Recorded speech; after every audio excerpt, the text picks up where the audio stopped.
అందరికీ నమస్కారం. అమ్మ మాట అమ్మాయి బాట ఛానల్కి స్వాగతం. మీ ఉపచేతన మనస్సు యొక్క శక్తి, the power of your subconscious mind.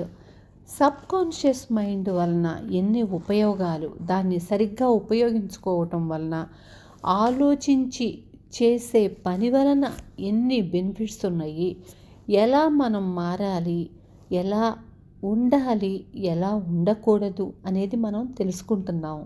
చాలా ఆనందంగా ఉంది కదా మీకు కూడాను. మొదలు పెట్టుకుందామా?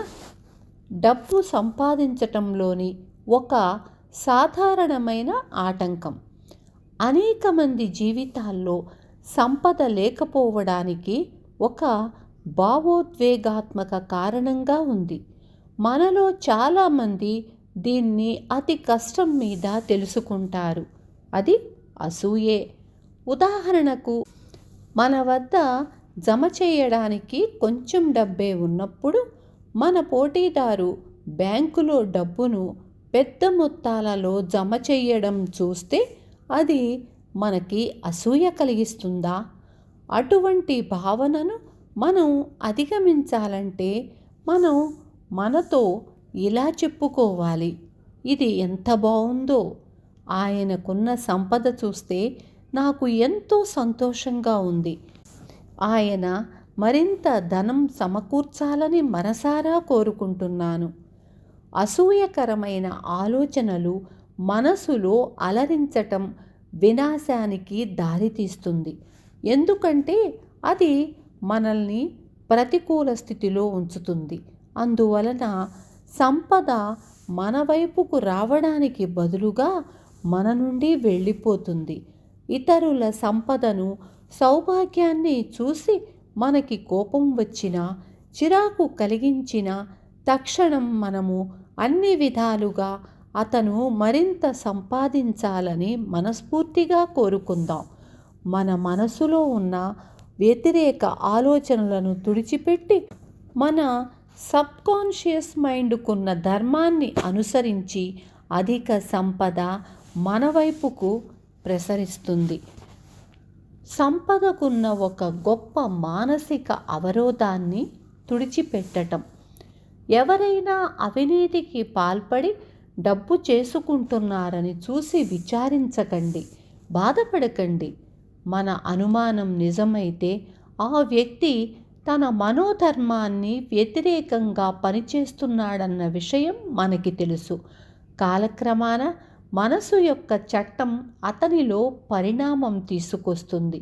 ఇంతకుముందు చెప్పిన కారణాల వలన మనం మాత్రం అతన్ని విమర్శించకుండా గమనించుకోవాలి, గుర్తుంచుకోవాలి.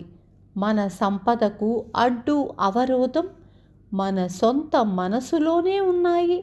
మనం ఆ అవరోధాన్ని తొలగించాలి. ప్రతి ఒక్కరితో మంచి మానవ సంబంధాలను ఏర్పరచుకోవడం ద్వారా దీన్ని మనం సంపాదించగలము. నిద్రపోండి, ధనికులుగా ఎదగండి. ప్రతి రాత్రి నిద్రపోయే ముందు ఒక పద్ధతి పాటించాలి. సంపద అనే పదాన్ని మళ్ళీ మళ్ళీ ఉచ్చరించాలి. నెమ్మదిగా, సులభంగా, అనుభూతితో జోలపాట పాడినట్లు దానిని మళ్ళీ మళ్ళీ చెప్పుకోవాలి. సంపద అనే ఒక్క పదం ఉచ్చరిస్తూనే నిద్రపోవడానికి ప్రయత్నించాలి. ఫలితాన్ని చూసి మనమే ఆశ్చర్యపోతాము. డబ్బు ఒక మంచు తుఫానులా పుష్కలంగా మన మీదకు దాడి చేస్తుంది. మన సబ్కాన్షియస్ మైండ్ మనసుకున్న అద్భుతమైన శక్తికి ఇది మరో ఉదాహరణ. మీ మనసుకున్న శక్తులతో లాభం పొందండి. 1. అతి సులభమైన మార్గంలో ధనికుడిని అవుదామన్న నిర్ణయం తీసుకోండి. మన ఉపచేతనాత్మక మనసు అంటే సబ్కాన్షియస్ మైండ్ సాయంతో అది సాధిద్దాము. 2. చెమటోడ్చి ఎంతో శ్రమపడి సంపదను సమకూర్చుకోవడం శ్మశానంలో అత్యంత ధనికుడు అవ్వడం లాంటిది. మనం అంతగా శ్రమపడాల్సిన అవసరం లేదు. 3. ధనం అనేది సబ్కాన్షియస్ మైండ్కు సంబంధించిన నమ్మకం, డబ్బుకి సంబంధించిన ఆలోచనలతో మన మనసులో నింపుకుందాము. 4. అనేక మందితో వచ్చిన చిక్కేమిటంటే వారికి ఆసరా కలిగించే అదృశ్య శక్తి లేదు. 5. నిద్రపోవడానికి ముందు సంపద అనే పదాన్ని నెమ్మదిగా తాపీగా ఒక 5 నిమిషాల పాటు మనలో మనమే అనుకోవాలి. మన సబ్కాన్షియస్ మైండ్ మన జీవితంలోకి సంపదను తీసుకొస్తుంది. 6.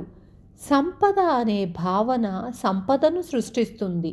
దీనిని అన్ని వేళలా జ్ఞాపకం ఉంచుకోవాలి. 7. మన చేతనాత్మక మనసుకు సబ్కాన్షియస్ మైండ్కు ఏకాభిప్రాయం ఉండాలి.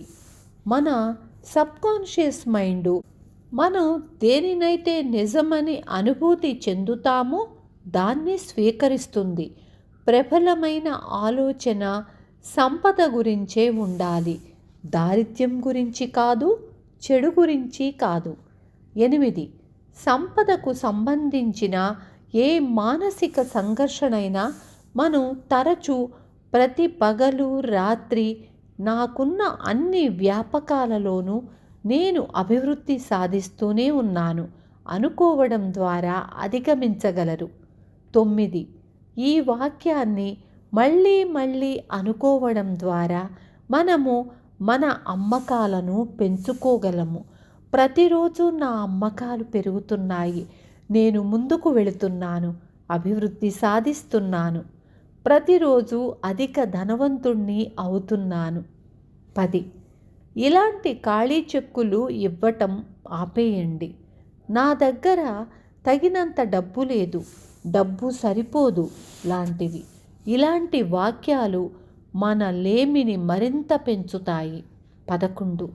మనం మన ఉపచేతనాత్మక మనసు అంటే సబ్కాన్షియస్ మైండ్లో సమృద్ధి, సంపద, సఫలత గురించి ఆలోచనలను జమ చేద్దాము.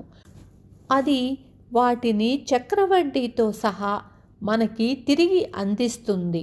12.